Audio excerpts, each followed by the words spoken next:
Predsednik je na voljo za hitri brief. Bom rekel. Ok, pa začnemo tako. Nušak. Ne, čak, Oni so že prej spraševali. Torej, gospod Židan, socialni demokrati imate dokaj težko pozicijo v vladi in imate predsednika vlade, ki je zaradi afer, ki so se zgodile, precej oslabljen. Kako ocenjujete delo predsednika vlade in predvsem možnost koalicije, da bo uspešno izpeljala vse projekte? Predsednik vlade vodi koalicijo, katere trdni član smo tudi mi. Mi ugotavljamo, da koalicijsko pogodbo večinoma izpolnjujemo in kar se nas tiče, bomo naredili vse, da bo izpolnjena v celoti, torej da ima ta vlada 4-letni mandat.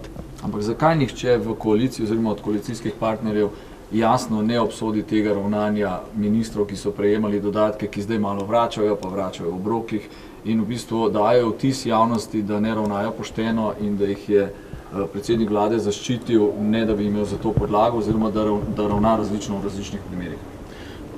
Zdaj, jaz sem svoje stališče, ki je enako stališče stranke, že nekajkrat ponovil. Pri ministru Mramorju to cenim, da je minister ponudil odstopno izjavo. Cenim tudi, da se je opravičil za to, kar je naredil in da, kolikor meni znano, znesek tudi vrnil. Od tu naprej, pa kar sem pa že povedal, pa ne bi rad ponavljal, pa sem povedal predsedniku vlade na 6 oči. Bi pa mogoče nekaj povedal, če pa mi dovolite, kar je vezano na današnjo klauzuro stranke. Stranka se je zbrala tudi zato, ker opažamo, da se nekatere stvari v Sloveniji nažalost spreminjajo na slabše. Imamo nekaj simptomov. Prvi simptom je sežiganje knjig. To nikoli ni vodilo v takšne družbene procese, ki si kot državljani želimo.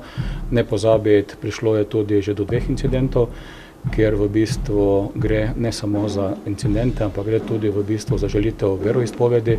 In nenazadnje prišlo je tudi do tega, da smo bili priča neposrednemu napadu na enega od slovenskih medijev. To je zadeva, ki jo treba najostreje obsoditi, vse troje mi najostreje obsojamo in bomo zelo aktivni, da se ugotovijo. Mi zahtevamo, da se ugotovijo krivci in bomo vse naredili, kar je v naši moči, da to ne bo nekšen način normalnega delovanja v Sloveniji. Drugače pa smo danes in sedaj razpravljali o prioritetah za to leto in za naprej tudi v vladi. Tukaj je seveda ena od bistvenih prioritet razbremenitev srednjega razreda. To davčno reformo moramo speljati, mi moramo našim ljudem omogočiti lažje življenje in na ta način pa tudi pomagamo državi kot takšni, saj potem se poveča tudi potrošnja. Zelo smo usmerjeni tudi v varno starost. Nekatere stvari tukaj potrebno dopolniti, bomo aktivni in v delovanje pravne države. V tem trenutku pa poteka razprava o krizi, ki je povezana z begunci in migranti. Samo dovolite, da to povem, ker je pomembno. Analiziramo trenutno stanje. Tu bi rad zlasti opozoril na dvoje, kar je mogoče preslišano. Evropa mora aktivno sodelovati pri temu, da se krizna žarišča sanirajo. Vendar to je premalo. Še vedno bo ostala ekonomska težava, kar povzroča ekonomske migrante. Tako da, če želimo pomagati, če želimo, da bo manj migrantov v Evropi, pomeni, da je nekje potrebno pričeti pripravljati Marshallov plan za te države. Ob tem pa tudi bolj, po našem mnenju, moramo biti pozorni na Grčijo. Od Grčije se marsikaj zahteva in se ji premalo pomaga. Zahteva se, da v bistvu varuje šengensko mejo, ona je članica šengenske družbe v Evropski uniji, denarja in drugih resursov pa se daje premalo na voljo. Tako da naša misel, naš predlog, tako znotraj Slovenije, kakor tudi v evropskem delovanju, je, da bodimo bolj pozorni do Grčije in ji bolj pomagamo. Ampak, ko govorimo o migrantih, ravno ko govorimo o migrantih, vemo, da v roku manj kot mesec dni nas čakajo v bistvu grdi prizori. Na meji se je Avstrija napovedala kvote, ki jih bo kmalu začela izvajati. Slovenija bo ravnala enako, kot pravi vlada. Kako bomo preprečili, da bi prišlo do prizorov, ki jih Evropa ne želi videti? Sedaj bo šlo po domino efektov. Vsaj kar bo naredila Nemčija in ne naredila, se prenaša v Avstrijo, kar naredi Avstrija, se prenaša v Slovenijo, Hrvaško in navzdol. Je pa to v bistvu proces, ki je nevaren za 2 strani. Kot prvo, balkanska regija je bila vedno posebna, kar se tiče varnostnih vprašanj, je bolj eksplozivna kot nekateri drugi deli Evrope.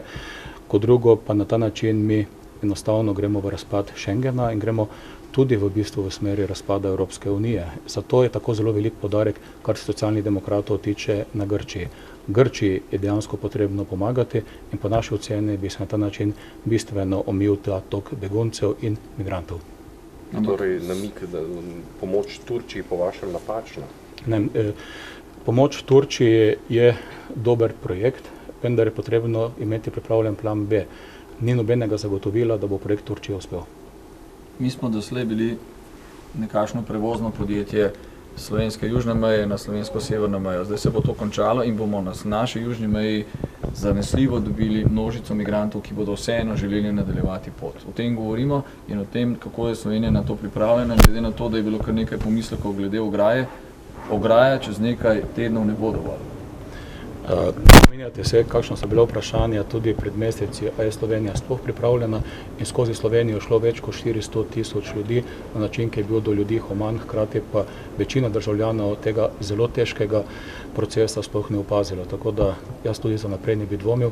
Poznate, da vlada ve, da ima alternativne variante, alternativni razpleti so, na to se pač pripravljamo. Zoran. Kako se stranka zdaj počuti v razmerju do Združene levice, znotraj koalicije? Kako ocenjujete svoj politični položaj, svojo moč? Ste se ukrepili, ste še vedno v trendu padanja, kakor so nekaj kazale zadnje ankete? Kako ocenjujete svoj položaj? Zdaj tudi po večini javnomnenjskih anket stranka že nekaj časa raste, tudi po internih anketah, ki so na bistveno večji populaciji narejene, stranka je vsaj enkrat močnejša, kakor je bila pred volitvami. Pa tudi zelo jasno, ukvarjati se moramo z realnimi problemi državljanov in jih tudi reševati. Kar se tiče Združene levice, mi vedno prisluhnemo njihovim idejam, če je možno jih tudi podpremo, želimo pa si tudi obraten proces. Kakšno vprašanje? Lahko samo še nadaljujemo pri begunski krizi. Nedavno na posvetu diplomatov na Brdu je bil tudi izražen nek strah oziroma bojazen tega, da bi prišlo do destabilizacije Evrope in do odstopa, odstranitve Angele Merkel z položaja. Kaj bi to pomenilo po vašem mnenju, glede na to, da jo nekako vsi označujejo za tisto, ki je sprožila ta begunski val v Evropo, ki na ta begunski val ni bila pripravljena? Marsikdo v Evropi, ki ni svoje naloge odigral, sedaj kaže na nemško kanclerko. Dejstvo pa je, da migrantsko krizo ni povzročila takšna drugačna beseda gospe Angele Merkel, ampak bojna žarišča, kjer so ljudje življenjsko ogroženi in iščejo mirnejše kotiče, ker enostavno lahko preživijo. In na to ne vplivajo besede Angele Merkel. Dejstvo pa je, da tudi Nemčija v zadnjih tednih ali pa celo mesecih bistveno spreminja sam odnos do beguncev in migrantov in na to moramo biti pozorni. Lahko še sam v zvezi s tem, s temi zadnjimi medijskimi zapisi o ambicijah SD-ja, da pač ponudi, če bo potrebno, alternativo za predsednika vlade, gospoda Cerarja. Kako to komentirate? Ni nobenih tovrstnih načrtov. Mi smo dobili na zadnjih volitvah zaupanje, kakršnega smo dobili. Jaz verjamem, da na naslednjih volitvah, in volitve so tisto pravo, bomo dobili bistveno večje zaupanje volivk in volivcev, tako da, kar se nas tiče, mi zagovarjamo stabilno vlado, ker mislimo, da si to državljani tudi zaslužijo. In ne razmišljate o teh scenarijih? To niso scenariji, ki bi bili znotraj socialnih demokratov. Mi pač razmišljamo o tem, kako v bistvu reševati težave ljudi in koliko je v naši moči pomagati, da koalicija koalicijsko pogodbo izpelje do konca. Hvala lepa predsedniku.